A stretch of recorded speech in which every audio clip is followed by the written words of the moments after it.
ఈనాడు paper clipping చూపించాయి, అప్పుడు ఇంట్రెస్టింగ్గా ఉంటుంది. ఈయన ఏ రకంగా బిల్డప్ ఇస్తాడు, అబద్ధాలు ఆడతాడు అంటే నిజంగా ఇది చాలా ఇంట్రెస్టింగ్. ఇది చూడండి ఒకసారి. ఇది 2016 డావోస్. ఏపీలో రక్షణ పరికరాల ప్లాంట్ లాక్హీడ్ వస్తుంది. అలా నెక్స్ట్ ఏమమ్మా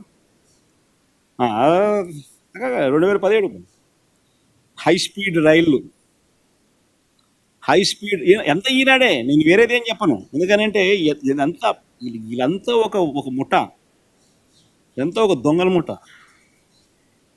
దోచుకో పంచుకో తినుకో, వీళ్ళంతా సభ్యులు. మభ్య పెట్టడం, మోసం చేయడం, అబద్ధాలు ఆడడం, వీళ్ళందరికీ పరిపాటు. అందుకని అందరికి తెలియాలి కూడా. 2017 హైబ్రిడ్ క్లౌడ్. ఇంతకుముందు హై స్పీడ్ రైళ్ళు అన్నాం, దాని ముందు హై స్పీడ్ రైళ్ల కర్మాగారం, తర్వాత హైబ్రిడ్ క్లౌడ్, మన సౌదీ అరామ్కో, రాష్ట్రానికి సౌదీ అరామ్కో. ఇదంతా 2017.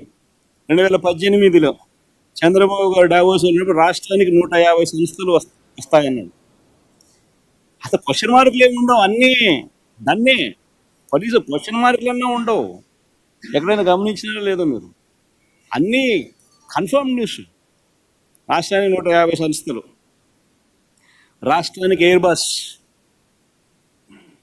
ఇది ఒక్కటి కొంచెం క్వశ్చన్ మార్క్ పెట్టాడు, సంతోషం. రాష్ట్రానికి అలీబాబా క్లౌడ్ సెంటర్, అది క్వశ్చన్ మార్క్ లేదు, అలీబాబా. 2019 జనవరిలో కూడా మొన్న పోయాడు, ఎన్నికలు అయిపోక మునుపు. హ్యాపీగా ఏపీకి, రాష్ట్రానికి జెన్పాక్ట్, హ్యాపీగా ఏపీకి జెన్పాక్ట్. ఇది ఈ మాదిరిగా బిల్డప్ ఇవ్వడం చంద్రబాబు నాయుడుకి ఏమాత్రం కొత్త కాదు. అబద్ధాలు చెప్పడం, మోసం చేయడం,